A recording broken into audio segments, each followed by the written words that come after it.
Hello friends, welcome to Nila voice novels. நான் உங்கள் நிலா. இப்போ நம்ம பார்த்துட்ருக்க கதை யாரோ ஒருவன் என்னுயிரானான் பார்ட் 8. இசையின் சித்தி கமலாவின் வீட்டு வாசலில் கவர்மெண்ட் அஃபீஷியல்ஸ் சிலர் போலீஸுடன் நின்றிருந்தார்கள். அதை தெரிந்து கொண்டு வேகமாக உள்ளே இருந்து வெளியே வந்தார்கள் கமலா, சுதாகர் மற்றும் தேன்மொழி மூவரும். அங்கிருந்த அந்த கவர்மெண்ட் ஆஃபீஸரை பார்த்த சுதாகரோ பதற்றமாக, என்னாச்சு சார், எதுக்காக எங்கள் வீட்டுக்கு வந்திருக்கீங்க, ஏதாவது பிரச்சனையா என்று கேட்க, அவரை அமைதியாக பார்த்த அந்த தாசில்தாரோ, சார், இப்போ நீங்கள் இருக்கிற இந்த வீட்டை இல்லீகலாக கட்டியிருக்கீங்க. அதாவது இந்த வீடு இருக்கிற இந்த லேண்ட் கவர்மெண்ட்க்கு சொந்தமானது. அதனால் இந்த வீட்டில் இருக்க உங்களுக்கு அனுமதி கிடையாது. இந்த சொத்தை கவர்மெண்ட் கண்ட்ரோலில் எடுத்துக்க சொல்லி கோர்ட்லேருந்து ஆர்டர் வந்திருக்கு என்று அவர் சொல்ல, இங்கு மூவரும் அதிர்ச்சியில் மயக்கம் வராத குறையாக நின்றிருந்தார்கள். அப்பொழுது வேகமாக அவரை பார்த்த கமலாவோ, என்ன சார் உளறிட்டு இருக்கீங்க, இந்த வீடு எங்களோடது. நாங்கள் 18 வருஷமாக இந்த வீட்டில் தான் இருக்கோம். இப்போ கவர்மெண்ட்டோடதுன்னு சொல்லிட்டு இருக்கீங்க. எங்களாலலாம் இந்த வீட்டை விட்டு வெளியே போக முடியாது என்று அவர் சொல்ல, அவரை அமைதியாக பார்த்த அந்த ஆஃபீஸரோ, இங்கே பாருங்கம்மா, இது கோர்ட் ஆர்டர். உங்களுக்கு 2 hours டைம் தரேன். உங்களுக்கு தேவையான எல்லா திங்ஸையும் எடுத்துக்கோங்க.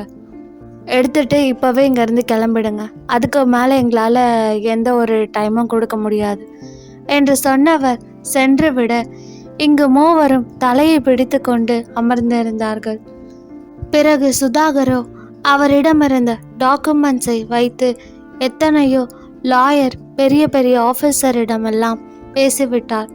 ஆனால் அனைவருமே இது கோர்ட் ஆர்டர், அவங்க சொல்கிற மாதிரி நீங்கள் இல்லீகலான இடத்துல தான் வீடு கட்டியிருக்கீங்க, அது கவர்மெண்ட் ப்ராப்பர்ட்டி, ஸோ அவங்கக்கிட்ட ஹேண்ட் ஓவர் பண்ணிடுங்க என்று அனைவரும் சொல்லி வைத்தது போல் ஒரே பதிலையே சொல்ல ஆடி போய்விட்டார் சுதாகர்.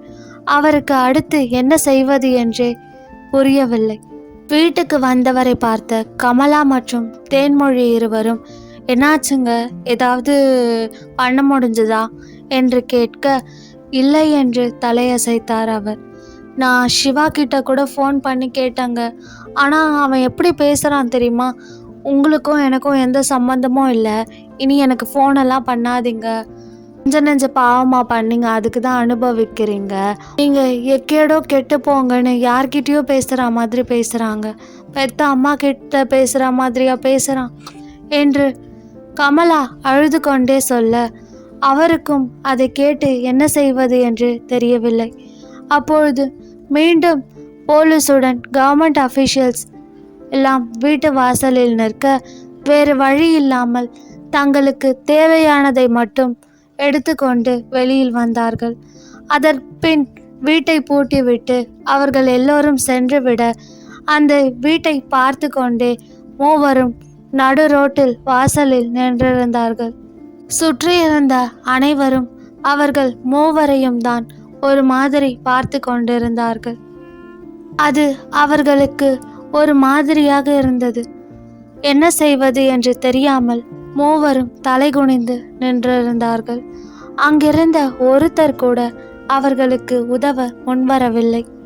இங்கு நடக்கும் அனைத்தையும் தன் லேப்டாப்பில் லைவாக பார்த்து கொண்டு அமர்ந்திருந்தான் ஆரவ். அவன் இதழில் ஒரு வன்ம புன்னகை இருந்தது. அவன் திரையில் தெரியும் அவர்கள் மூவரையும் பார்த்து கொண்டே தன் மனதிற்குள், இப்படி தானே அன்னைக்கு என் இசையை போலீஸ் அரெஸ்ட் பண்ணும் போது அவளுக்கு இருந்திருக்கும் என்று மனதிற்குள் நினைத்தவன் அந்த திரையில் தெரியும் அவர்களை பார்த்து, இதோட முடிஞ்சிருச்சுன்னு மட்டும் நினைக்காதீங்க என்று சொன்னான். இங்கு கமலா, சுதாகர், தேன்மொழி மூவருக்கும் மிகவும் அவமானமாக இருந்தது. என்ன செய்வது, அடுத்து எங்கு செல்வது என்று தெரியாமல் மெதுவாக நடக்க தொடங்கினார்கள். அவர்களுக்கு இதையெல்லாம் யாரோ செய்கிறார்கள் என்று தெரியும், ஆனால் யார் என்று தெரியவில்லை. சில நாட்களிலேயே தங்கள் வாழ்க்கையை இப்படி தலைகீழாக புரட்டி போட்ட அந்த நபர் யார், தங்களை பழிவாங்க அவனுக்கு என்ன அவசியம் வந்தது? யார் அவன்? எதற்காக எங்கள் வாழ்க்கையை இப்படி மாற்றினான் என்று யோசித்து கொண்டே நடந்து கொண்டிருந்தார்கள். இங்கு காலேஜில் மீரா மிகவும் அமைதியாகவே இருந்தாள். யாரிடமும் அவ்வளவாக பேசவில்லை. எப்பொழுதும் துருதுருவென்று இருக்கும் மீரா இன்று அமைதியாக இருப்பதை பார்த்த இசைக்கு கூட குழப்பமாக இருந்தது.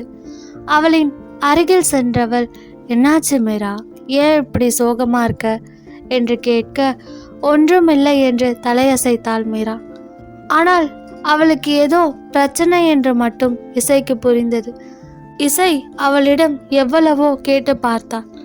ஆனால் மீரா வாயை திறந்து என்ன பிரச்சனை என்று சொல்லவே இல்லை. சரி, அவளுக்காக தோன்றும் பொழுது சொல்வாள் என்று நினைத்த இசையோ அமைதியாக விட்டுவிட்டாள். அன்று கல்லூரி முடிந்து இருவரும் வெளியில் வந்து கொண்டிருந்தார்கள். அப்பொழுது இசையை பார்த்த மீராவோ, நீ போ இசை, எனக்கு கொஞ்சம் வேலை இருக்கு, அதை முடிச்சுட்டு நான் அப்புறமா வரேன் என்று சொல்ல, அவளை குழப்பமாக பார்த்த இசையோ, இப்போ என்ன வேலை இருக்கு உனக்கு என்று கேட்டாள். நீ போ, நான் வந்துடுறேன் என்று சொன்ன மீரா மீண்டும் கிளாஸ் ரூம் நோக்கி சென்றாள். அவளை குழப்பமாக பார்த்த இசையோ வெளியில் வந்தவள் அவளுக்காக காத்திருந்த பைக்கில் ஏறி சென்று விட்டாள். அங்கிருந்து பைக்கில் செல்லும் இசையின் முதுகுப்புறத்தை தூரத்தில் நின்று பார்த்த மீராவோ மெதுவாக தன் வீடு நோக்கி நடக்க ஆரம்பித்தாள். அவளுக்கு தெரியும், எப்படியோ இசையை அழைத்து செல்ல விக்ரம் வந்திருப்பான் என்று. அவளால் அவனை பார்க்க முடியவில்லை. இனி உங்க முன்னால் வரமாட்டேன் என்று அவனிடம் சொல்லிவிட்டாளே, பிறகு எப்படி செல்வாள்? அவனை பார்க்கும் அளவிற்கு அவளுக்கு மனதில் தைரியமும் இல்லை. முன்னால் பைக்கில் சென்று கொண்டிருந்த இசையோ திரும்பி திரும்பி பார்த்து கொண்டே சென்றாள். ஏற்கனவே காலையிலிருந்து மழை வேறு வந்து கொண்டிருந்தது. அவள் வேறு ஒரு மாதிரி சோகமாகவே இருந்தாள். அவளை இந்த மழையில் தனியாக விட்டு செல்ல இசைக்கு மனம் வரவே இல்லை. ஆனால் அவள் அவ்வளவு கெஞ்சியும் கூட அங்கே நிற்க விடாமல் அவளை இழுத்து செல்கிறானே அவள் கணவன், என்ன செய்வாள்?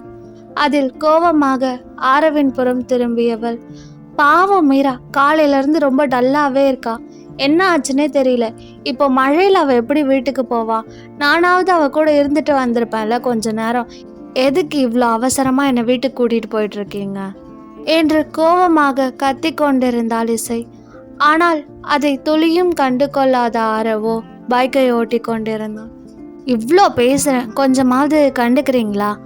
ஆமாம், விக்ரம் அண்ணா தானே என்னை கூட்டிகிட்டு போக வருவார், நீங்கள் ஏன் வந்தீங்க என்று அப்பொழுதுதான் தன்னை அழைத்து செல்ல விக்ரம் வராமல் இருந்ததே புரிந்தது அவளுக்கு. ஆமாம், விக்ரம் அண்ணா எங்க என்று கேட்டாள் ஆரவிடம்.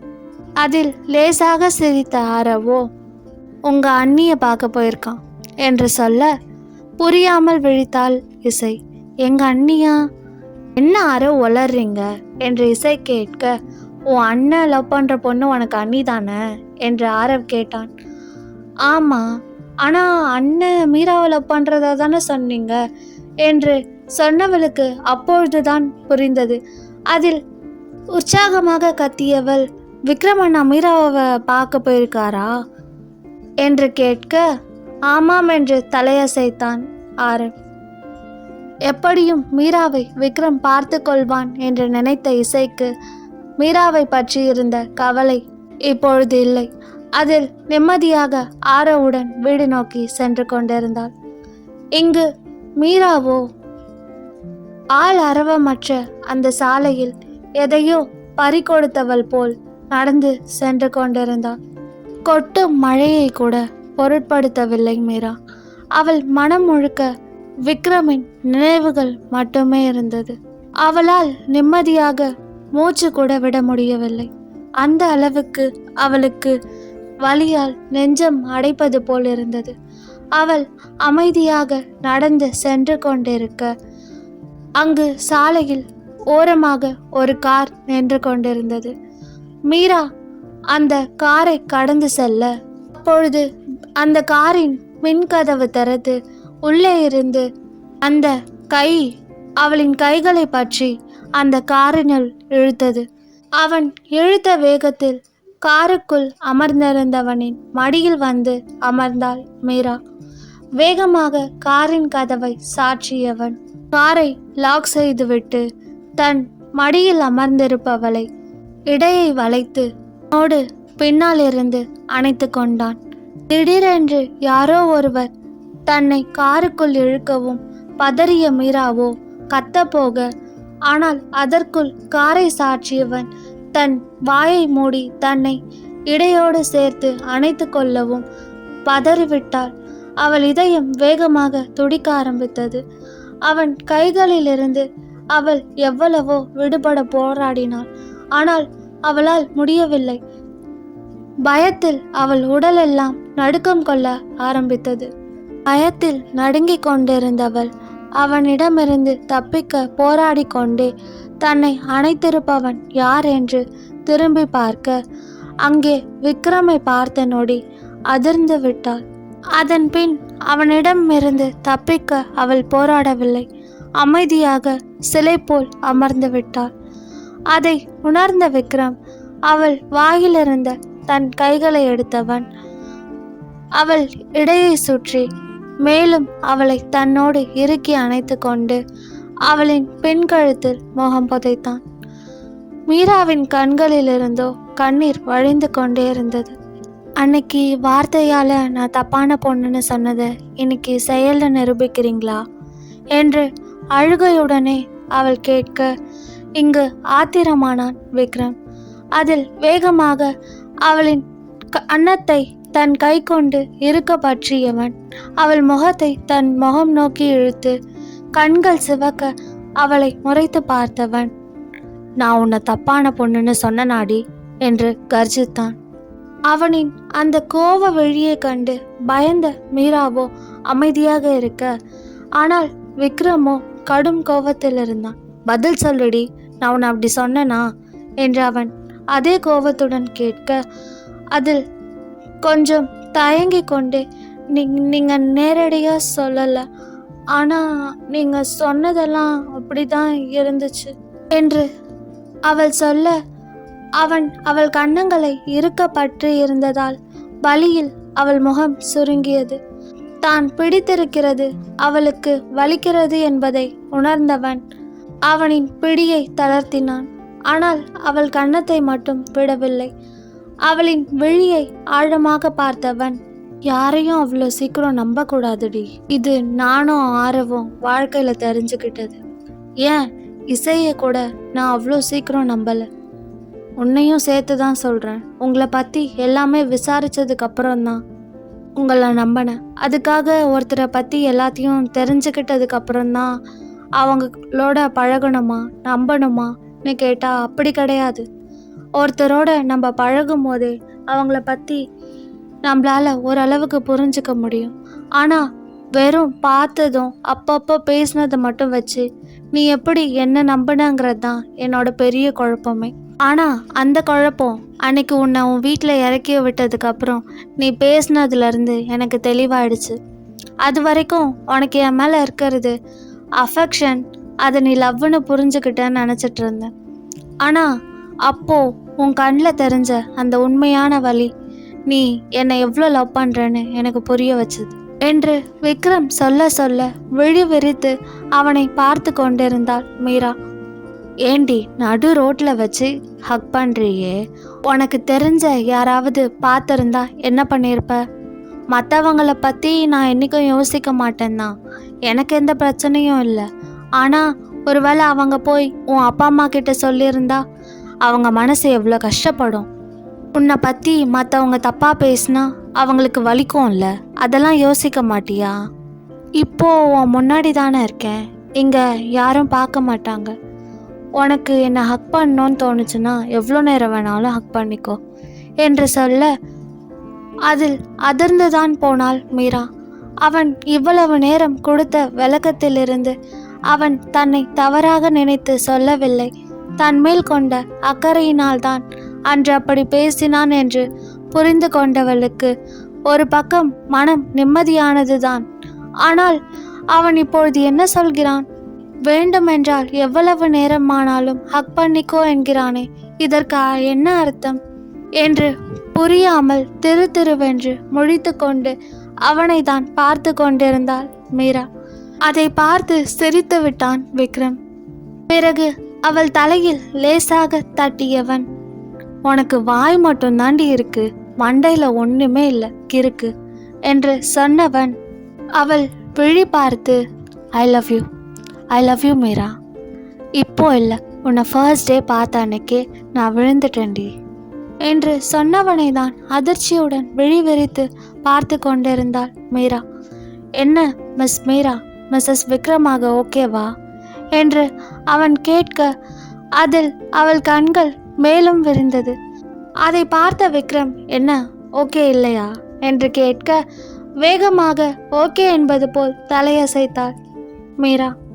அதில் லேசாக சிரித்த விக்ரமோ அடுத்த நொடி அவள் இதழை வன்மையாக சிறை செய்தான். அவளின் இதழை விட்டவன் அவள் இரு கன்னங்களையும் தன் கைகளால் ஏந்தி அவள் நெற்றியில் அழுத்தமாக முத்தமிட்டு, ஒரு வேளை உனக்கு என் மேல நம்பிக்கை இல்லைன்னா சொல்லு, இப்பவே கூட கல்யாணம் பண்ணிக்கலாம், ஆனா மேரேஜ் மட்டும் எங்க அம்மா முன்னாடி தான் நடக்கும் என்று சொன்னவன் மனதிற்குள் அப்புறம் யார் அடி வாங்கிறது என்று நினைத்து கொண்டான். அவன் சொன்னதை கேட்டு அவன் முகத்தை பார்த்த மீராவோ அவனிடம், நீங்க உங்க லவ்வை என்கிட்ட சொல்லாதப்பவே உங்களை நான் முழுசா நம்பினேன், இப்போ நம்ப மாட்டேனா? எனக்கு உங்க மேல நம்பிக்கை இருக்கு, ஆனா எனக்கு இப்பதான் தெரிஞ்சது நீங்க போலீஸ் கமிஷனர்னு. உங்களுக்கு நான் என்று அவள் ஏதோ சொல்ல வர அவள் என்ன சொல்ல வருகிறாள் என்பதை புரிந்து கொண்ட விக்ரம் அவளின் முகம் உயர்த்தி தன்னை பார்க்க செய்தவன், நீ என்ன லவ் பண்றியா என் வேலையை லவ் பண்றியா என்று கேட்க அதில் விழித்த மீராவோ உங்களை தான் என்று சொன்னாள். அப்போ என் ப்ரொஃபஷன் என்னவா இருந்தா உனக்கு என்னடி, அதை பற்றி நீ ஏன் யோசிக்கிற என்று அவன் கேட்க, அது உங்க வீட்டில் என்று ஏதோ கேட்க வந்தவள் தயங்கி கொண்டு அமைதியாக இருந்தாள். அவளை பார்த்து சிரித்த விக்ரமோ, நான் என்ன முடிவு எடுத்தாலும் அதை எங்கள் அம்மா ஒத்துப்பாங்க, இப்போ சொல்கிறேன் நல்லா கேட்டுக்கோ, இந்த ஜென்மத்தில் என் ஒய்ஃப்னா அது நீ மட்டும்தான், இதை யாராலையும் மாற்ற முடியாது. விக்ரம் சொல்ல இப்பொழுதே அவனை அணைத்து கொள்ள வேண்டும் என்பது போல் இருந்தது மீராவிற்கு. ஆனால் சற்று தயங்கியவள் அவனின் முகம் பார்க்க அவள் எதையோ கேட்க தயங்குகிறாள் என்பதை உணர்ந்த விக்ரம், என்னாச்செடி, என்ன வேணும் என்று கேட்டான். அது நான் உங்களை ஹக் பண்ணிக்கவா என்றவள் தயங்கி கொண்டே திக்கி திணறி கேட்க அவளை முறைத்து பார்த்தான் விக்ரம். அதில் மிரண்டாள் மீரா. அவளை இழுத்து அணைத்தவன் அவள் முகம் பார்த்து, இந்த உலகத்திலேயே என்னை இப்படி ஹக் பண்ண உரிமை இருக்கிற ஒரே பொண்ணு நீ தான், அதனால லூசு மாதிரி இன்னொரு தடவை இப்படி பெர்மிஷன் எல்லாம் கேட்காதடி இருக்கு என்று சொன்னவன் லேசாக அவள் தலையில் தட்டினான். அவனின் கழுத்தை சுற்றி தன் கைகளை போட்டு அவனை அணைத்தவள் அழுத்தமாக அவன் நெற்றியில் முத்தமிட்டாள். அப்பொழுது சரியாக விக்ரமின் மொபைல் அடித்தது. அதை அட்டன் செய்து ஸ்பீக்கரில் போட்டான் விக்ரம்.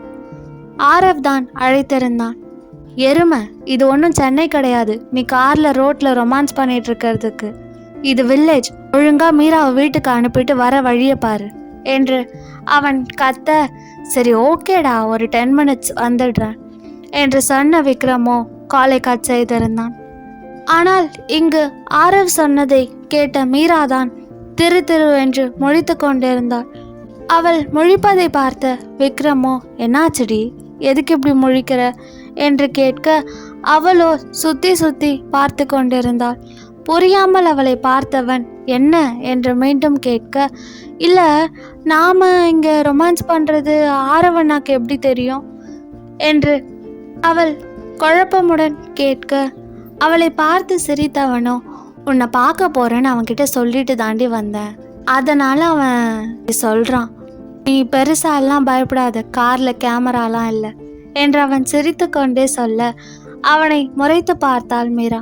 பின் ஆரவனுக்கு நம்ம லவ் பண்ணுறது தெரியுமா என்று மீரா கேட்க ஆமாம் என்று தலையசைத்தான் விக்ரம்.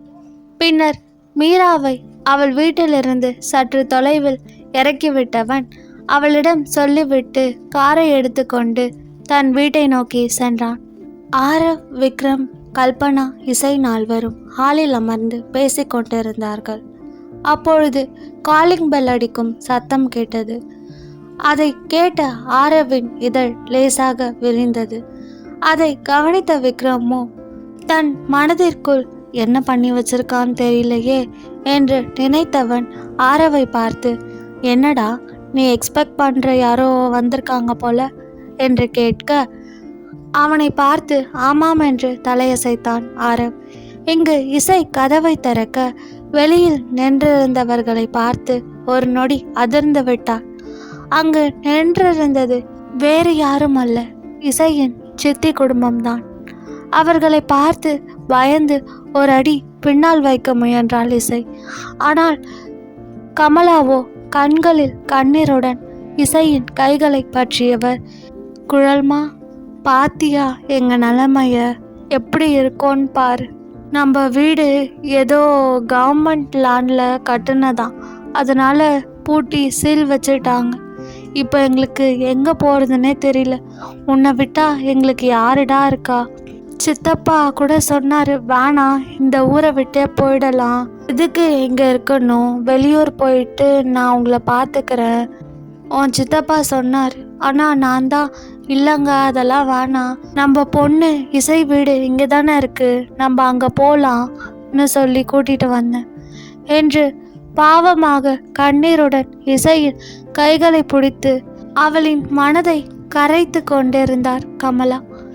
என்னதான் அவர்கள் அவளுக்கு அத்தனை கொடுமைகளை செய்திருந்தாலும் கூட சிறு வயதிலிருந்து அவர்கள்தான் தன்னை வளர்த்தார்கள்.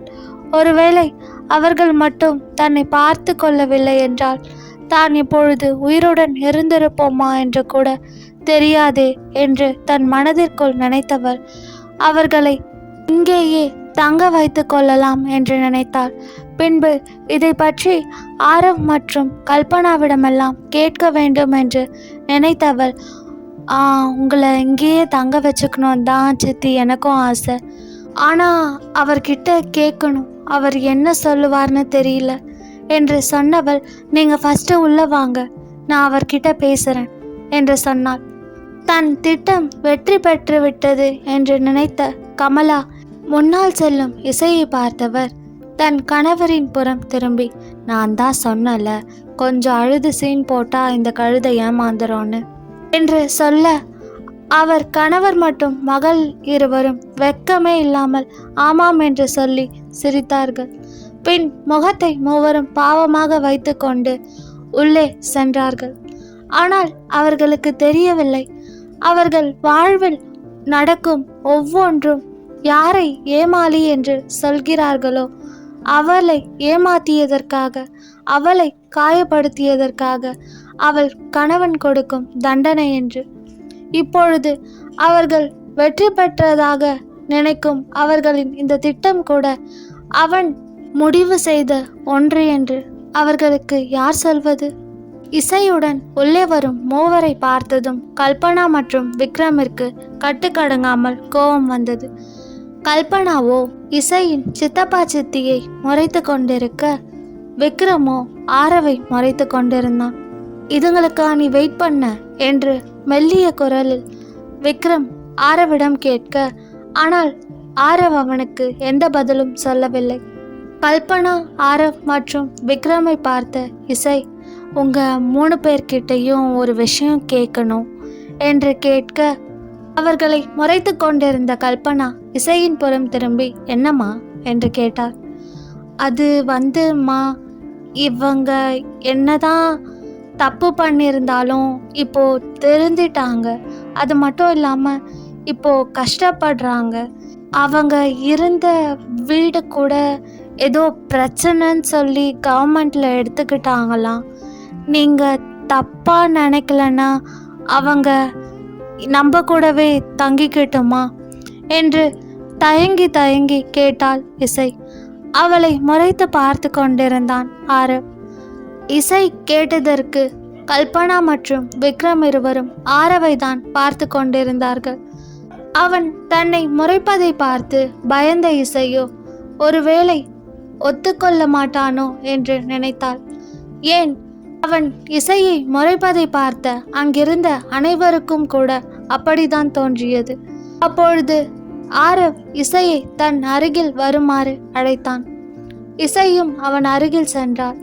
அவளின் கைகளை பற்றி தன் அருகில் அமர வைத்து கொண்டவன் அவள் தோள் மேல் தன் கைகளை போட்டு, இங்க பாரு இசை, நான் உன்கிட்ட ஏற்கனவே சொல்லிட்டேன், இது உன்னோட வீடு. இங்க என்ன டிசிஷன் எடுக்கணும்னாலும் நீயே எடுக்கலாம். எங்க கிட்ட கேட்கணுன்ற அவசியம் இல்லை. நீ எந்த முடிவு எடுத்தாலும் அது எங்க 3 பேருக்கும் சம்மதம்.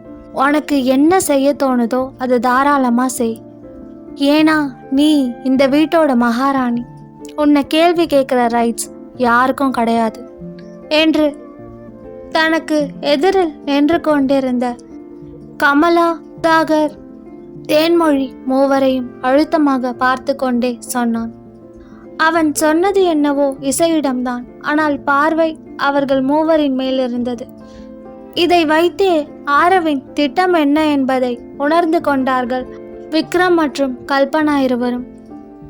அவன் சொன்னதை கேட்டு உற்சாகமான இசையோ அவள் சித்தியை பார்த்து, சித்தி நீங்க இங்கே தங்கிக்கோங்க என்று சொன்னவள், வாங்க உங்களுக்கு நான் ரூம் காட்டுறேன், கொஞ்ச நேரம் ரெஸ்ட் எடுங்க என்று சொல்லி அவர்கள் மூவரையும் அங்கிருந்து கூட்டிக் கொண்டு சென்றாள்.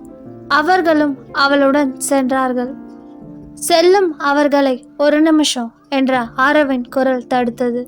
வெளியில் போக சொல்லிவிடுவானோ என்று பயத்துடனே திரும்பி பார்த்தார் கமலா.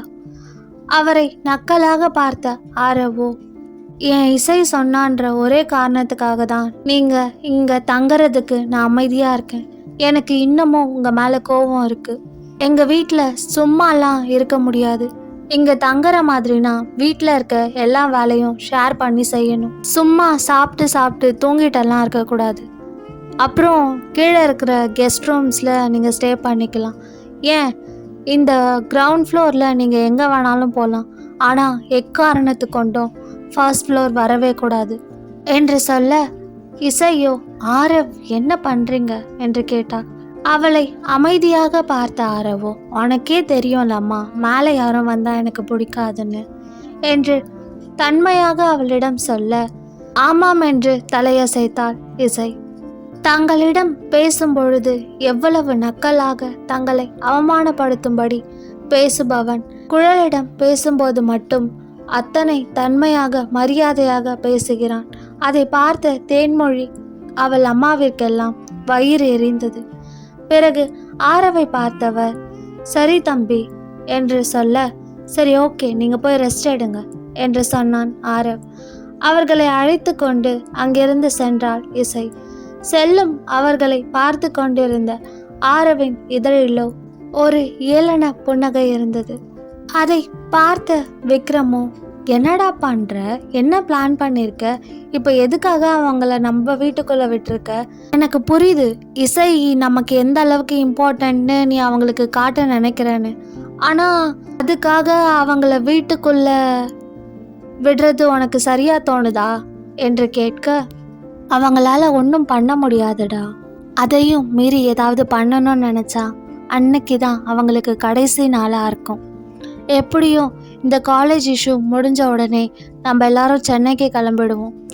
அங்கேயும் இவங்களை கூட்டிகிட்டு சுத்த நான் என்ன முட்டாளா? 18 வருஷம் என் இசையை எவ்வளோ கஷ்டப்படுத்தியிருப்பாங்க. அவளை வேலைக்காரி மாதிரி ட்ரீட் பண்ணாங்கல்ல, அவள் எவ்வளோ கஷ்டப்பட்டிருப்பா. அதெல்லாம் அவங்களுக்கு திருப்பி கொடுக்க வேணாம் என்று ஆரவ் கேட்க, அவன் என்ன சொல்ல வருகிறான் என்று விக்ரமிற்கு புரிந்தது. ஆனால் கல்பனாவிற்கு புரியவில்லை. அவர் குழப்பத்துடனே ஆரவை பார்த்தவர், இப்போ என்னடா பண்ணணுங்கிற என்று கேட்க, லேசாக சிரித்த ஆரவோ, அன்னைக்கு கல்யாண மண்டபத்தில் எவ்வளோ கோவப்பட்டீங்க இவங்க மேலே, போலீஸ் கம்ப்ளைண்ட்லாம் கொடுக்க சொன்னீங்கல்ல என்று கேட்க, ஆமாம் என்று தலையசைத்தார் கல்பனா. அவரை பார்த்து லேசாக சிரித்த விக்ரமோ, அந்த கோவத்தை இங்க காட்டுங்கன்னு சொல்றாமா என்று சொல்ல, புரியாமல் இருவரையும் பார்த்தார் கல்பனா. சின்ன வயசுல இருந்தே என் இசை அவங்களுக்கு நிறைய வேலை செஞ்சுட்டாமா. இப்போ கொஞ்ச நாள் அவங்க எல்லாரும் என் இசைக்கு வேலை செய்யட்டும் என்று ஆரவ் சொல்ல, இப்பொழுது புரிந்தது கல்பனாவிற்கு அவர்கள் இருவரும் என்ன சொல்ல வருகிறார்கள் என்று. அதில் லேசாக சிரித்தவர் ஆரவை பார்க்க, என்ஜாய் மாம் என்று சொன்னவன் விக்ரமை அழைத்து கொண்டு அங்கிருந்து சென்று விட்டான். அவர்கள் மூவரையும் அழைத்து வந்த இசை கமலா மற்றும் சுதாகருக்கு ஒரு அறையை கொடுத்தவள் தேன்மொழிக்கு தனியாக மற்றொரு அறையை கொடுத்தாள். அவள் கொடுத்த அந்த ரூமை பார்த்தவர்களுக்கு அத்தனை வியப்பாக இருந்தது. என்னதான் வெளியிலிருந்து பார்க்க இந்த வீடு சாதாரணமாக இருந்தாலும் உள்ளே அத்தனை பிரம்மாண்டமாக ஒவ்வொரு அறையையும் டிசைன் செய்திருந்தான் ஆரவ். அதில் பொறாமை கொண்ட கமலாவோ தேன்மொழியிடம், பாத்தியாடி, நம்ம வீட்டில் நமக்கு அடிமையாக இருந்தவ இங்கே எப்படி வாழறான்னு, வீடே எப்படி இருக்கு பார் என்று சொல்ல, தேன்மொழிக்கு கூட வயிற்றெரிச்சலாக இருந்தது. எப்படியோ உள்ள வந்தாச்சு, இங்கேயே தங்கி இருந்து எப்படியாவது இந்த வீட்டை ஆட்டையை போட்டுட வேண்டியதுதான் என்று கமலா சொல்ல, ஆமா கமலா, எப்படியோ கோடி கணக்கில் போகும் இந்த வீடு என்று கொஞ்சம் கூட வெட்கமே இல்லாமல் பல்லை இழித்து கொண்டு சொன்னார் சுதாகர். கண்டிப்பாங்க, அதுக்கு தானே வந்திருக்கோம் என்று தானும் சிரித்தார் கமலா. இவர்கள் இங்கு இப்படி பேசிக்கொண்டிருப்பதை தங்களின் அறையிலிருந்து கேட்டுக்கொண்டிருந்த விக்ரமிற்கோ சிரிப்பு தான் வந்தது. அந்த சிரித்து கொண்டே ஆரவை பார்த்தவன், ஏண்டா, நீ கொடுக்கணும்னு நினைக்காம உன்கிட்ட இருந்து ஒரு பெண்ணை கூட அவனாலையும் எடுக்க முடியாது. இதுங்க என்னடானா உன் வீட்டை எடுக்கணும்னு பிளான் போட்டுட்ருக்குங்க. இதுங்க இன்னும் திருந்தவே இல்லடா என்று சொல்ல, அதை கேட்டு லேசாக சிரித்தான் ஆரவ். பின்பு ஆரவை பார்த்த விக்ரமோ, ஆமா, அவங்க இப்படி வருவாங்கன்னு உனக்கு முன்னாடியே தெரியுமா? எப்படி கரெக்டா அவங்க இருக்கிற ரூம்ல மைக் வச்ச? ஆமா, எப்போ வச்ச என்று கேட்க, அவனை பார்த்த ஆரவோ, அவங்க இப்படி தான் வருவாங்கன்னு எனக்கு நல்லாவே தெரியும், அதனால தான் முன்னாடியே எல்லா அரேஞ்ச்மெண்ட்ஸும் பண்ணேன். இப்போ அவங்க வாழ்க்கையில் நடந்துட்டுருக்க ஒன்றும் நான் டிசைட் பண்ணது. எனக்கு தெரியாமல் அவங்களால எதுவுமே பண்ண முடியாது என்று ஆரவ் சொல்ல, சரி என்று தலையசைத்தான் விக்ரம். அப்பொழுது மீண்டும் அவர்கள் வீட்டின் காலிங் பெல் அடிக்கும் சவுண்ட் கேட்டது.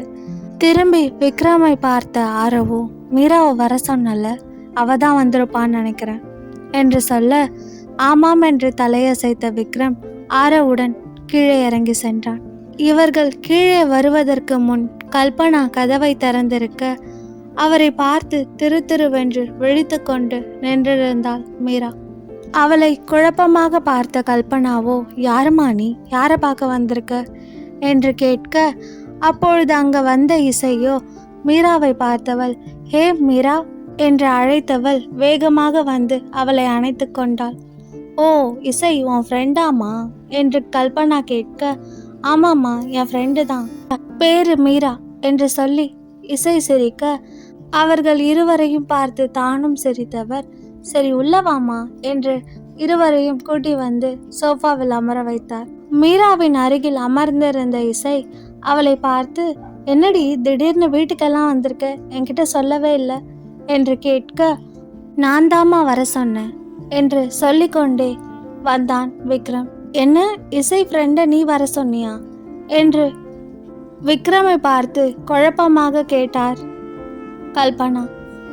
அவருக்கு ஆமாம் என்று தலையசைத்த விக்ரமோ மீராவின் அருகில் வந்து அவளின் கைகளை பற்றியவன் அவளை அழைத்து கொண்டு அவன் அன்னையின் முன் சென்று நின்றான். சோஃபாவில் அமர்ந்த ஆரவோ அங்கு நடப்பவற்றை அமைதியாக பார்த்து கொண்டிருந்தான்.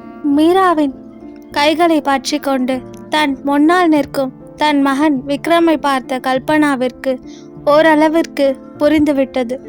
அவர் விக்ரமையே அமைதியாக பார்த்து கொண்டிருக்க, தானும் அவரை பார்த்த விக்ரமோ, அம்மா, இவ மீரா, இசையோட ஃப்ரெண்ட், நானும் மீராவும் லவ் பண்ணுறோம்மா நீங்கள் தான் மீராவோட அப்பா அம்மா கிட்ட பேசி எங்கள் 2 பேருக்கும் கல்யாணம் பண்ணி வைக்கணும். நீங்கள் என்னம்மா சொல்கிறீங்க? உங்களுக்கு நான் மீராவை கல்யாணம் பண்ணிக்கிறதுல சம்மதமா என்று கேட்க, விக்ரம் இப்படி சட்டென்று கல்பனாவிடம் போட்டு உடைப்பான் என்று எதிர்பார்க்காத இசையோ ஆவென்று அவர்களை தான் பார்த்து கொண்டிருந்தாள். அதை பார்த்த ஆரவ் அவளின் அருகில் சென்று அமர்ந்தவன் அவளின் இடையில் கிள்ளினான்.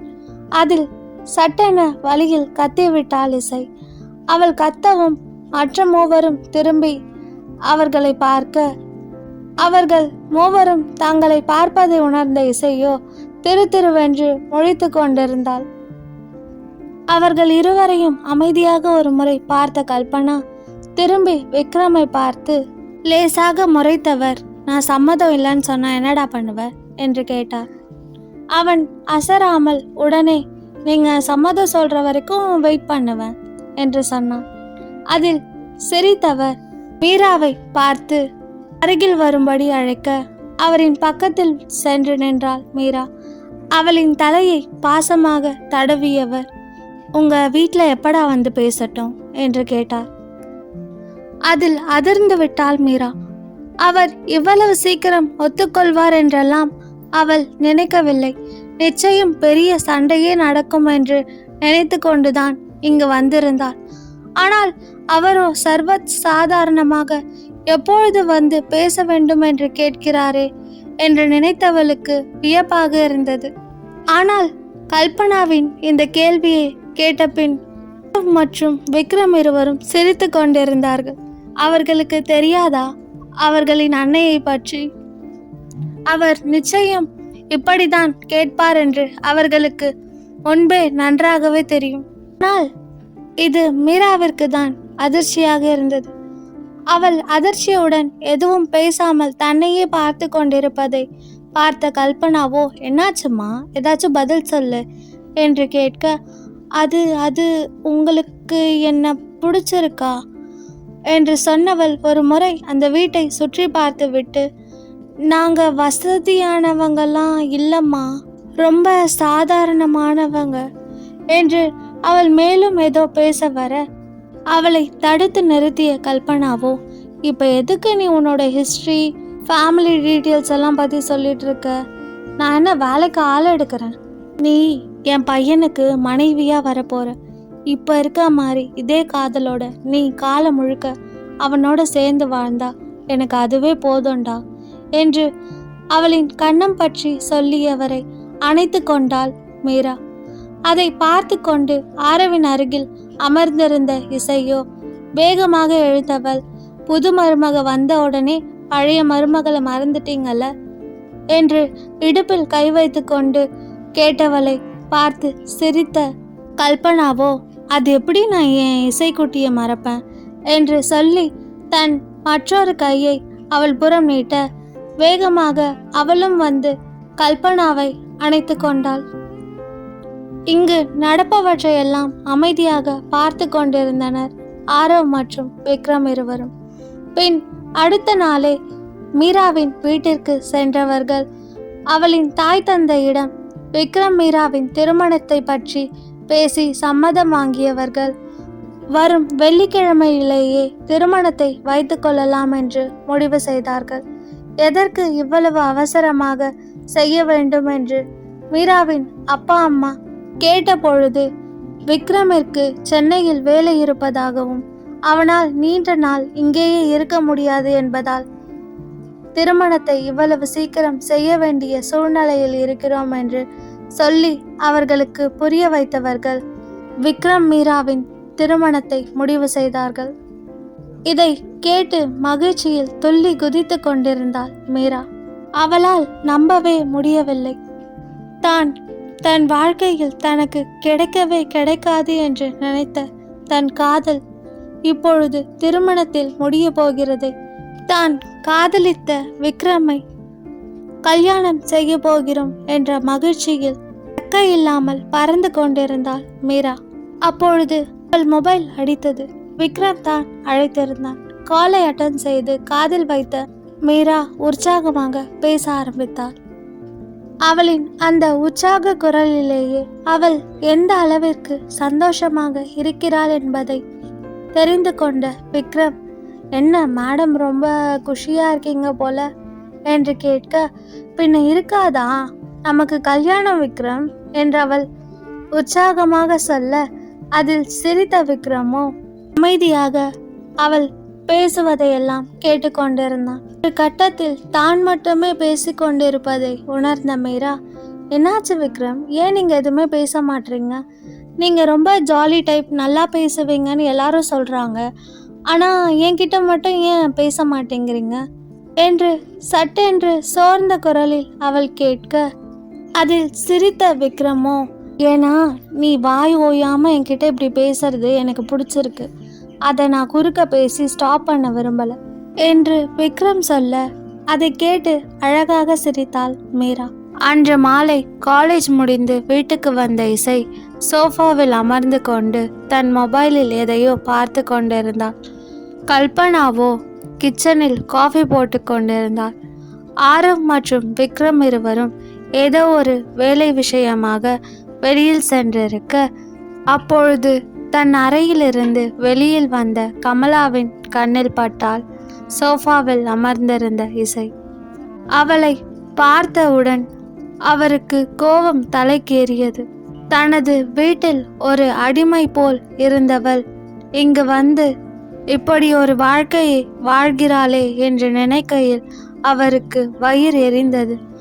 அவளை கோபமாக பார்த்தவர் தன் மனதிற்குள், நீ எங்க இருந்தா என்னடி, நீ எப்போவுமே எனக்கு வேலைக்காரி தான், இப்போ உன்னை என்ன பண்றேன் பார் என்று தன் மனதிற்குள்ளேயே நினைத்தவர் இசையின் அருகில் சென்று, ஏ குழல் என்று கத்த, அதில் திடுக்கிட்டு எழுந்து அவரை பார்த்தாள் இசை. பிறகு அங்கிருந்த சோஃபாவில் அமர்ந்த கமலாவோ நக்கலாக இசையை பார்த்தவர் தன் கால்களை நீட்டி, என்ன அப்படியே பார்த்துக்கிட்டே நிற்கிற, வந்து என் காலை பிடிச்சு விடு என்று சொல்ல, அவர் இசையை குழல் என்று சத்தமாக அழைத்த பொழுதே கிச்சனிலிருந்து வெளியில் வந்தார் கல்பனா. இப்பொழுது தன் வீட்டிற்கே வந்து தன் மருமகளை அதிகாரமாக அவரின் காலை பிடித்து விடும்படி சொல்லும் கமலாவின் மேல் கோபம் கொண்டவர் வேகமாக இசையின் அருகில் வந்தார். அவளிடம் சென்ற கல்பனா இசையின் தோளில் கை வைத்தவர், ஏண்டா நின்னுட்டு இருக்க, காலேஜ்ல இருந்து வந்து ரொம்ப டயர்டா இருக்குன்னு சொன்ன, முதல்ல உட்காரு என்று சொன்னவர் அவளை சோஃபாவில் அமர வைத்துவிட்டு அங்கிருந்த ஒரு டேபிளை எடுத்து முன்னால் போட்டவர், இந்த டேபிளில் கால் நீட்டிக்கோடா, கால் வலிக்க போகுது என்று சொல்ல, அவரை பார்த்த இசையோ லேசாக சிரித்துவிட்டு, பரவாயில்லம்மா, அதெல்லாம் எந்த பிரச்சனையும் இல்லை என்று சொன்னார். அம்மா சொல்கிறேன்ல கேளு இசை என்று சொன்னவர் திரும்பி கமலாவை பார்த்து, பாருங்க புள்ள எவ்வளோ சோர்வாக இருக்கால, காலெல்லாம் வலிக்கும், காலேஜ் வேற போயிட்டு வரா என்று சொல்ல, கல்பனாவை பார்த்த கமலாவோ, ஆமாம் ஆமாம் பாவம், குழந்தை முகமே எப்படி வாடி இருக்கு, காலெல்லாம் ரொம்ப வலிக்கும் போல என்று தானும் தன் பங்கிற்கு சொன்னவர் மனதிற்குள்ளேயே இசையை திட்டி தீர்த்தார். கமலா சொன்னதை கேட்டு உள்ளுக்குள்ளே நக்கலாக சிரித்த கல்பனாவோ அவரை பார்த்து, ஆமாம் அதான் சொல்கிறேன், இசைக்கு ரொம்ப கால் வலிக்கும், நீங்கள் பேசாமல் கொஞ்சம் அவள் காலை பிடிச்சி விடுறீங்களா, அப்போது அவளுக்கு கொஞ்சம் வலி பெட்டராக இருக்கும்ல என்று கேட்க, அதில் அதிர்ந்தே விட்டார் கமலா. என்ன, நான் இவ காலை பிடிக்கணுமா என்று மனதில் நினைத்தவர் ஏதோ பேச வர, அதற்குள் இசையே, ஐயோ அம்மா அதெல்லாம் வேணாம், சித்தி அப்படியெல்லாம் பண்ண வேண்டாம், நான் நல்லா தான் இருக்கேன், எனக்கு காலில் வலியெல்லாம் எதுவும் இல்லை என்று சொல்ல, அவளின் தலையை அன்பாக கோதி கொடுத்த கல்பனாவோ, நீ சும்மா இருடா, உனக்கு கால் வலிக்கும், அவங்க உன் மேலே இருக்க பாசத்தினால தானே உன் காலை பிடிச்சி விட போகிறாங்க, அவங்களுக்கு உன் மேலே எவ்வளோ பாசம் இருந்தா உன்னை தேடி இவ்வளோ தூரம் வந்திருப்பாங்க, அவங்களுக்கும் உன் கூட இந்த வீட்டிலேயே இருக்கணும்னு ஆசை இருக்கும்ல என்று இசையை பார்த்து சொன்னவர் திரும்பி கமலாவை பார்த்து, என்னங்க உங்களுக்கு இந்த வீட்டில் இருக்கணும்னு ஆசை இருக்குதானே என்று சற்று அழுத்தமாகவே கேட்டார். அவர் குரலில் இருந்த அழுத்தத்தை உணர்ந்த கமலாவோ எங்கு வீட்டை விட்டு அனுப்பிவிடுவார்களோ என்று பயந்தவர் கல்பனாவை பார்த்து, என் பொண்ணுக்கு நான் செய்ய மாட்டேனா? குழல், நீ உட்காருடா என்று சொன்னவர் அவளின் கால்களை மென்மையாக பிடித்து விட்டு கொண்டிருந்தார். அதைதான் நக்கலாக பார்த்து கொண்டு நின்றிருந்தார் கல்பனா. அவரின் மனதிலோ, ஏன் இசை உனக்கு கால் பிடிச்சி விடணுமா? இது ஸ்டார்டிங் தான். நான் பண்ற டார்ச்சர்ல நீங்க இந்த வீட்டை விட்டு ஓடுறீங்களா இல்லையான்னு பாருங்க என்று மனதிற்குள் நினைத்த கல்பனாவோ கிச்சனுக்குள் சென்றவர் இசைக்காக காஃபி போட்டு எடுத்துக்கொண்டு வந்து அவளிடம் கொடுத்துவிட்டு அவளின் எதிரில் இருந்த சோஃபாவில் அமர்ந்து கொண்டார். கல்பனா கொடுத்த காஃபியை குடித்து கொண்டு அமர்ந்திருந்த இசைக்கு தான் கமலா தன் காலை பிடித்து கொண்டிருப்பது ஒரு மாதிரியாக இருந்தது. அப்பொழுதுதான் வெளியில் சென்றிருந்த ஆரவ் மற்றும் விக்ரம் இருவரும் உள்ளே வந்தார்கள். கமலா இசையின் காலை பிடித்து விட்டு கொண்டிருப்பதை பார்த்த இருவருக்கும் தன் தாய் அவர்களின் ஆட்டத்தை தொடங்கிவிட்டார் என்று புரிந்தது. அதில் லேசாக சிரித்தவர்கள் அவரவர் ரூமிற்கு சென்று விட்டார்கள். விக்ரம் மீராவின் திருமணத்திற்காக ஷாப்பிங் சென்றிருந்தார்கள். ஆரவ், இசை, கல்பனா, விக்ரம் நால்வரும் ஷாப்பிங் முடித்துவிட்டு ஒரு ஹோட்டலிற்கு சென்று சாப்பிட்டு விட்டு வீட்டிற்கு வந்தார்கள் எல்லோரும். அப்பொழுது கல்பனாவை பார்த்த இசையோ, அச்சச்சோ ஆரவ், சித்தி சித்தப்பா அக்காக்கெல்லாம் சாப்பிட எதுவும் வாங்காமல் வந்துட்டோம், இப்போ என்ன பண்ணுறது என்று கேட்க அவளை பார்த்த கல்பனாவோ, நீ டயர்டாக இருக்க, நீ போய் ரெஸ்ட் எடுமா, நான் ஏதாவது ஆர்டர் போட்டு கொடுத்துக்கிறேன் என்று சொல்ல, சரி என்று சொன்ன இசையோ அவள் அறைக்கு சென்று விட்டாள்.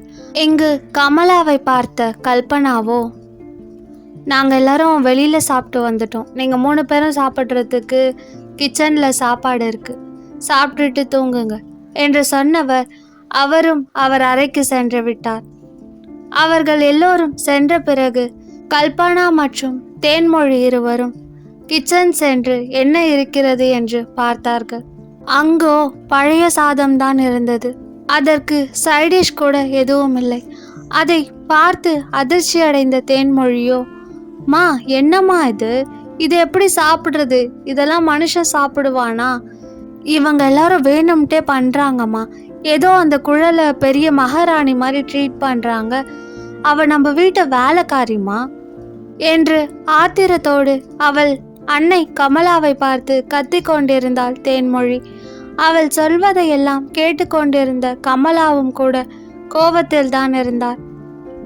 ஏ குழல், என்னையே உன் காலை பிடிக்க வச்சிட்டல, உன்னை சும்மா விட மாட்டேன்டி என்று மனதிற்குள்ளேயே நினைத்தவர் தேன்மொழியை பார்த்து, எவ்வளோ தூரம் போகிறாங்களோ போகட்டும் தேனு, நம்ம பார்த்துக்கலாம், இந்த வீடை மட்டும் நம்ம பேருக்கு வந்துட்டா போதும், அப்புறம் இவங்களுக்கு அதுக்கு என்ன பண்ணணுமோ அதை ஃபஸ்ட்டு பார்க்கலாம், அது வரைக்கும் இதெல்லாம் கொஞ்சம் பொறுத்துக்கோ என்று சொன்னவர் அங்கிருந்து சென்று விட்டார். அடுத்த நாள் எல்லோரும் அவரவர் வேலைகளை பார்க்க சென்றிருக்க வீட்டில் கல்பனா மற்றும் கமலா இருவரும் தான் இருந்தார்கள். கமலாவோ சோஃபாவில் அமர்ந்து கொண்டு டிவி பார்த்து கொண்டு இருக்க அவரை பார்த்த கல்பனா, என்ன நீங்க எப்ப பாரு இப்படி சும்மாவே உட்கார்ந்துட்டு இருக்கீங்க, எந்திரிச்சு இந்த வீட்டெல்லாம் பெருக்கி துடைக்க கூடாதா என்று கேட்க, எது நானா, நான் வீடு பெருக்கி துடைக்கணுமா என்று அதிர்ச்சியுடனே கேட்டார் கமலா. அவரை பார்த்து சிரித்த கல்பனாவோ, ஆமா நீங்க தான், நீங்க உள்ள வரும்போதே என் பையன் சொன்னான்ல இந்த வீட்டில் எல்லா வேலையும் செய்யணும்னு, அப்புறம் இப்படி கேட்குறீங்க, போங்க போய் வீடெல்லாம் பெருக்கி ஃபுல்லாக தொடங்க, ஒரு தூசு கூட இருக்கக்கூடாது என்று சொன்னவர் அவர் அறைக்கு சென்று விட்டார். செல்லும் அவரை முறைத்து பார்த்த கமலாவோ பிறகு வேறு வழி இல்லாததால் அந்த வீட்டு மொத்தத்தையும் பெருக்கி துடைக்க ஆரம்பித்தார். அதை செய்து முடிக்கவே கிட்டத்தட்ட அன்று மதியமானது அவருக்கு. அந்த அளவிற்கு அந்த வீடு பெரிதாக இருந்தது. அனைத்தையும் துடைத்து முடித்த கமலாவோ சோர்வாக சோஃபாவில் அமர, அப்பொழுது சரியாக அங்கே வந்த கல்பனா கமலாவை பார்த்தவர், என்ன அதுக்குள்ள உட்காந்துட்டீங்க, இன்னும் எவ்வளோ வேலை பாக்கி இருக்கு, என்று சொல்ல அதில் அதிர்ந்த கமலாவோ என்ன இன்னுமா என்று மனதிற்குள்ளேயே நினைத்தவர் அவரையே பார்த்து கொண்டு நின்று கொண்டிருக்க அவரை பார்த்து மனதிற்குள்ளேயே எங்க இசை எவ்வளோ கஷ்டப்படுத்தியிருப்ப என்று நினைத்தவர் சுற்றி முற்றி அந்த வீட்டை ஒரு முறை பார்த்துவிட்டு பரவாயில்ல ஏதோ ஓரளவுக்கு ஓகேவா க்ளீன் பண்ணியிருக்கீங்க, இன்னும் கொஞ்சம் பெட்டராக பண்ணியிருக்கலாம் என்று சொல்லிவிட்டு சரி இப்போ நீங்கள் என்ன பண்ணுறீங்கன்னா இந்த வீட்டில் இருக்க எல்லா பாத்ரூமையும் வாஷ் பண்ணிடுங்க என்று சொல்ல அதில் கட்டுக்கடங்காமல் கோபம் வந்தது கமலாவிற்கு.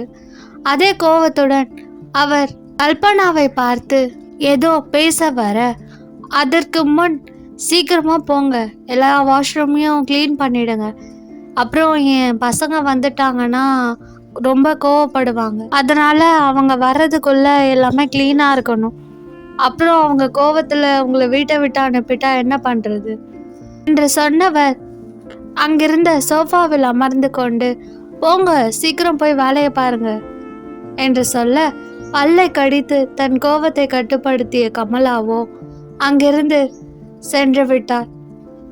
அவருக்கு இசையின் மேல் வன்மம் மேலும் மேலும் வளர்ந்து கொண்டே இருந்தது. அப்பொழுது அந்த வாஷ்ரூமை கிளீன் செய்து கொண்டிருந்தவர் திடீரென்று கால் வழுக்கி கீழே விழுந்து அம்மா என்று கத்தினார். கீழே விழுந்ததில் அவர் காலில் அடிபட்டு விட அவரோ வலியில் கதறி கொண்டிருந்தார். இவர் கதறல் எல்லாம் ஹாலில் அமர்ந்திருந்த கல்பனாவிற்கு கேட்டதுதான். இருந்தும் கூட சிறிது நேரம் அமைதியாக உட்கார்ந்திருந்த கல்பனாவோ பிறகு சாவகாசமாக கல்பனாவை தேடி வந்தவர் என்னாச்சு, ஏன் கத்துறீங்க என்று கேட்டார். வலியுடன் அவரை பார்த்த கமலாவோ கீழே விழுந்துட்டேன், என்னால் முடியல, கால் ரொம்ப வலிக்குது என்று சொல்லி கத்த சரி இருங்க நான் டாக்டரை வர சொல்கிறேன் என்று சொன்னவர் விக்ரமிற்கு அழைத்து டாக்டரை வீட்டிற்கு வரும்படி சொன்னார். டாக்டர் வந்து கல்பனாவை பார்த்துவிட்டு அவருக்கு தேவையான மெடிசனை எல்லாம் கொடுத்து கொண்டிருக்க அப்பொழுதுதான் சரியாக வீட்டிற்கு வந்தாள் இசை. அவள் சித்தி வழிக்கு விழுந்து வழியில் இருப்பதை தெரிந்து கொண்டவள் அந்த டாக்டரின் புறம் திரும்பி பெருசா எந்த பிரச்சனையும் இல்லைல்ல டாக்டர், சித்தி இப்போ நல்லா இருக்காங்க தானே என்று கேட்க இசையை ஒரு முறை பார்த்தவரோ பிறகு கல்பனாவை பார்த்து விட்டு நல்லா இருக்காங்கம்மா, இப்போதைக்கு எந்த பிரச்சனையும் இல்லை, ஆனால் காலை அசைக்காம அப்படியே வச்சிருக்க கூடாது, நல்லா எழுந்து நடக்கணும், மற்ற வேலைகள் எல்லாம் செய்யணும், அப்போதான் அவங்க காயம் சீக்கிரமாக சரியாகும், அப்புறம் அவங்க நடக்கும்போது வலிக்கும் எல்லாம் நீங்கள் கவலைப்பட வேணாம், அதுக்கெல்லாம் நான் பெயின் கில்லர் கொடுத்துருக்கேன், அந்த டேப்லெட்டை போட்டுட்டு அவங்கள வேலை செய்ய சொல்லுங்கள், எந்திரிச்சு நடக்க சொல்லுங்கள், அப்போதான் சீக்கிரமாக சரியாகும் என்று சொன்னவர் கல்பனாவிடம் சொல்லிவிட்டு அங்கிருந்து சென்று விட்டார். அவர் சென்றவுடன் கமலாவின் கைகளை பற்றிய இசையோ வாங்க சித்தி நான் உங்களை உங்கள் ரூமில் விடுறேன், நீங்கள் ரெஸ்ட் எடுங்க என்று சொல்ல இசையை தடுத்த கல்பனாவோ என்னம்மா இசை, நீ இப்போ தானே டாக்டர் சொல்லிட்டு போனாரு அவங்க நடக்கணும்னு, அதனால அவங்க எந்திரிச்சு நடக்கட்டும், அப்போதான் கால் சீக்கிரம் சரியாகும் என்று சொல்ல அவரை பார்த்த இசையோ ஆனால் அம்மா வலிக்காதா அவங்களுக்கு என்று கேட்க டாக்டர் தான் பெயின் கில்லர் கொடுத்துருக்காரேம்மா, அப்புறம் எப்படி வலிக்கும் என்று கேட்ட கல்பனாவிற்கு நன்றாகவே தெரியும் டாக்டர் எந்த ஒரு பெயின் கில்லரையும் கொடுக்கவில்லை என்று, அவருக்கு எந்த ஒரு பெயின் கில்லரும் கொடுக்கக்கூடாது என்று ஆரவினாடர். அன்று இசையின் காலில் அவர் சூடு வைத்து வேலை வாங்கும் பொழுது அவளுக்கு எவ்வளவு வலித்திருக்கும், அதை கம்பேர் செய்யும்போது இதெல்லாம் ஒன்றுமே இல்லை என்று நினைத்த ஆரவ் டாக்டரிடம் அவருக்கு பெயின் கில்லர் கொடுக்கக்கூடாது என்றும் அவர் வலியுடன் தான் இருக்க வேண்டும் என்று உறுதியாக சொல்லி அனுப்பி வைத்தான். கல்பனா சொன்னதை கேட்ட இசை சரியென்று தலையசைக்க அவளை பார்த்த கல்பனாவோ சரிம்மா நீ போயிட்டு ஃப்ரெஷ் ஆகிட்டு ரெஸ்ட் எடு, நான் உனக்கு சாப்பிட ஏதாவது செஞ்சு எடுத்துட்டு வரேன் என்று சொல்ல சரி என்றவளோ திரும்பி வெளியில் சென்றாள். அவள் வெளியில் செல்வதை பார்த்து குழம்பிய கல்பனாவோ அவளின் பின் செல்ல அவளோ ஒரு நாய்க்குட்டியுடன் வந்தவள் அதை அவரிடம் காட்டி, இது ரோட்ல இருந்துச்சுமா, பாவம் ரொம்ப பசியா இருக்கு போல, அதான் வீட்டுக்கு கூட்டிட்டு வந்தேன், நீங்க இதுக்கு சாப்பிட ஏதாவது கொடுங்களேன் என்று அவள் சொல்லி கொண்டிருக்கும் பொழுதே வீட்டிற்கு வந்தான் ஆரவ். அவளை பார்த்து சிரித்த கல்பனாவோ, சரிம்மா நீ போய் ஃப்ரெஷ் ஆகு, நான் இந்த நாய்க்குட்டிக்கு சாப்பிட ஏதாவது கொடுக்குறேன் என்று சொல்ல, சரி என்று தலையசைத்த இசை உள்ளே சென்று விட்டாள். ஆரவை பார்த்த கல்பனாவோ, நீ இங்கே இருந்து இதை பார்த்துக்கோ ஆரவ், நான் இப்போ வந்துடுறேன் என்று சொன்னவர் உள்ளே செல்ல போக, அப்பொழுது அங்கு வந்த சுதாகரை பார்த்த ஆரவ் கல்பனாவை உள்ளே செல்ல விடாமல் தடுத்தான். அதில் அவர் என்னவென்பது போல் குழப்பமாக ஆரவை பார்க்க, அம்மா ஒரு நிமிஷம் என்று சொன்னவன் சுதாகரின் புறம் திரும்பி, நீங்க ஒரு ஹெல்ப் பண்றீங்களா, எனக்கு ஒரு கடையில் போடுற காஃபினா ரொம்ப பிடிக்கும் என்று சொன்னவன் அந்த கடையின் பெயரை சொல்லிவிட்டு, நீங்கள் என்ன பண்ணுறீங்க, அங்கே போயிட்டு அந்த காஃபியை வாங்கிட்டு வந்துடுங்க, வீட்டில் சும்மா தானே இருக்கீங்க, எதையாவது செய்யுங்க என்று சொல்லி தன் பர்ஸிலிருந்து பணத்தை எடுத்து அவரிடம் கொடுக்க, சரி என்று சொன்ன சுதாகர் அவன் கொடுத்த பணத்தை வாங்கியவர், எதில் போகிறது என்று கேட்க, அவரை பார்த்த விக்ரமோ, இது என்ன கேள்வி, நடந்ததா என்று சொன்னான். அதை கேட்டு அதிர்ந்தவருக்கு தலையே சுற்றுவது போல் இருந்தது. என்ன சொல்றீங்க நீங்க சொல்ற அந்த கடை இங்கிருந்து 10 கிலோமீட்டர் போகணும், எப்படி நடந்து போக முடியும் என்று அவர் கேட்க, அவரை பார்த்து நக்கலாக சிரித்த ஆரவோ, நாள் ஃபுல்லா சும்மா தானே இருக்கீங்க, நடந்து போனா உடம்புக்கு நல்லது தான், போயிட்டு வாங்க என்று சொல்ல, அவனை கடுப்புடன் பார்த்தவர் முறைத்து விட்டு வேகமாக அங்கிருந்து நடந்து அவன் சொன்ன அந்த கடை நோக்கி சென்றார். அந்த கடைக்கு நடந்து வந்தவருக்கோ மூச்சு வாங்கியது. பிறகு அவன் சொன்ன காஃபியை வாங்கியவர் திரும்பி வீட்டிற்கு வந்து அவனிடம் கொடுக்க, அதை வாங்கி பார்த்த ஆரவோ, என்னங்க இப்படி வாங்கிட்டு வந்திருக்கீங்க, யாராவது காஃபியை பார்சல் பண்ணி வாங்கிட்டு வருவாங்களா, எப்படி சூடு இருக்கும் பாருங்க, ஆறி போயிருக்கு, இது எப்படி நான் குடிக்கிறது, இதை சூடு பண்ணி குடிச்சாலும் நல்லா இருக்காது என்று சொன்னவன் சலித்து கொண்டு பிறகு யோசிப்பது போல் பாவனை செய்தவன் தன் அருகில் இருந்த விக்ரமை பார்த்துவிட்டு தன் அன்னையை அழைக்க, கிச்சனில் இருந்து வெளியில் வந்தவரோ, என்ன ஆரவ் என்று கேட்டார். மா, இவர்கிட்ட ஒரு ஃப்ளாஸ்க் எடுத்து கொடுங்கம்மா, அவர் போயிட்டு திரும்ப சூடாக காஃபி வாங்கிட்டு வரட்டும், இது ஆறி போயிருக்கு, வேஸ்ட்டு தான் என்று சொல்ல, ஆனால் அதை கேட்ட சுதாகரோ மயக்கம் வராத குறையாக நின்றிருந்தார். திரும்ப அவ்வளோ தூரம் போகணுமா என்று மனதிற்குள் நினைத்தவர் மறுக்கத்தான் நினைத்தார். ஆனால் எங்கு தான் மறுத்தால் வீட்டை விட்டு அனுப்பி விடுவானோ என்று பயந்தவர் கல்பனா கொடுத்த ஃப்ளாஸ்கை வாங்கி கொண்டு வெளியில் சென்றார். அவர் செல்வதையே பார்த்து கொண்டிருந்த ஆரவின் முகத்திலோ ஒரு குரூர புன்னகை இருந்தது. அவன் சிரிப்பதை பார்த்து தானும் சிரித்த விக்ரமோ, என்னடா வச்சு செய்கிற போல என்று கேட்க, அவனை முறைத்து பார்த்தான் ஆரவ். இதெல்லாம் இவங்களுக்கு பத்தாதுடா, இசையோட 18 வருஷ வாழ்க்கையே அழிச்சிருக்காங்க, அதை கம்பேர் பண்ணும் போது இதெல்லாம் ஒன்றுமே இல்லை என்று சொன்னவனை பார்த்த விக்ரமிற்கு அவன் சொல்வதும் சரி என்றுதான் தோன்றியது. மீண்டும் கடைக்கு சென்று அந்த காஃபியை வாங்கி கொண்டு வந்து ஆரவிடம் கொடுத்தார் சுதாகர். அதை கையில் வாங்கி சூடாக இருக்கிறதா என்று பார்த்து கொண்டிருந்தான் ஆரவ். அவனை தான் மிரட்சியோடு பார்த்தார் சுதாகர். எங்கு திரும்பவும் கடைக்கு சென்று வாங்கி வரும்படி சொல்லிவிடுவானோ என்று. ஆனால் ஓகே பரவாயில்ல என்று சொன்ன ஆரவோ அந்த ஃப்ளாஸ்கை எடுத்துக்கொண்டு வெளியில் சென்றான். அதை பார்த்த கல்பனாவோ, எங்கடா போற என்று கேட்க, அந்த நாய்க்குட்டி எங்கம்மா என்று கேட்டான். நான் அதுக்கு அப்பவே பால் வச்சு அது குடிச்சிட்டு இங்கே தான் விளையாடிட்டு இருந்தது, தேடி பாரு, அங்கதான் எங்கேயாவது இருக்கும் என்று சொல்ல வெளியில் சென்றான் ஆரவ். பிறகு அங்கிருந்த அந்த நாய்க்குட்டியின் அருகில் சென்றவன் அந்த ஃப்ளாஸ்கில் இருந்த காஃபியை அதற்கு ஊற்றினான்.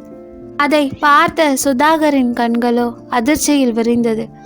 நான் இவ்வளோ கஷ்டப்பட்டு போயிட்டு அந்த காஃபி வாங்கிட்டு வந்தது அந்த நாய்க்கா? என்று மனதிற்குள்ளேயே பொறுமையவர் அமைதியாக ஆரவ் அந்த காஃபியை நாய்க்கு ஊத்துவதை தான் பார்த்து கொண்டிருந்தார்.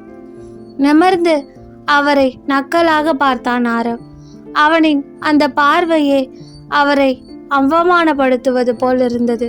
தன்னால் எதுவும் செய்ய முடியாத நிலையில் இருப்பதை நினைத்து பல்லை கடித்தவரோ அமைதியாக அங்கிருந்து உள்ளே சென்று விட்டார்.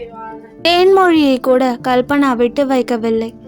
இசையிடம் சிறுவயதிலிருந்து யாருமே பேசாததற்கு தேன்மொழிதான் காரணம் என்பதை நன்கு அறிந்தவர் காலையில் கல்லூரிக்கு கிளம்பி கொண்டிருந்த தேன்மொழியை அழைத்து அவளிடம் தான் ஒரு ஜோஷியரிடம் உங்கள் குடும்ப நிலைமையை பற்றி சொன்னதாகவும் அதற்கு அந்த வீட்டின் முதல் பெண் காலையிலிருந்து இரவு வரை பல்லில் பச்சை தண்ணி கூட படாமல் கோவிலில் அமர்ந்து காயத்ரி மந்திரம் சத்தமாக சொல்ல வேண்டும் என்று சொன்னவர் நீ சரியாக இதை செய்கிறாயா என்று பார்ப்பதற்காக அவளுடன் தன்னுடைய ஆள் ஒருவனையும் அனுப்பி வைத்தார். இருந்து கத்தி கத்தி மந்திரத்தை சொன்னதால் தேன்மொழியால் இப்பொழுது பேசக்கூட வாயை திறக்க முடியவில்லை. இந்த அளவுக்கு அவளின் நா வறண்டு தொண்டை வலித்து கொண்டிருந்தது. தன்னை கஷ்டப்படுத்தியதற்காக தன் கணவன் மாமியார் என்று அனைவரும் தன் சித்தியின் குடும்பத்தை பழிவாங்குவதை பற்றி இசைக்கு தெரிய வருமா? ஆரவ் அடுத்து என்ன செய்ய போகிறான்? அவன் தேடிக்கொண்டிருக்கும் அந்த மாஸ்டர் மைண்டை கண்டுபிடிப்பானா? ஆரவின் வீட்டை அடைய வேண்டும் என்று நினைக்கும் இசையின் சித்தி குடும்பத்திற்கு அது அவர்களின் கனவில் கூட நடக்காது என்று தெரிய வருமா? இதை பற்றி மேலும் தெரிஞ்சுக்க நிலா வாய்ஸ் நாவல்ஸை சப்ஸ்கிரைப் பண்ணுங்க. இந்த ஸ்டோரி உங்களுக்கு பிடிச்சிருந்தா லைக் பண்ணுங்க, ஷேர் பண்ணுங்க அண்ட் மறக்காம சப்ஸ்கிரைப் பண்ணுங்க. பாய் ஃப்ரெண்ட்ஸ், நான் உங்க நிலா. நெக்ஸ்ட் எபிசோட்ல மீட் பண்ணலாம்.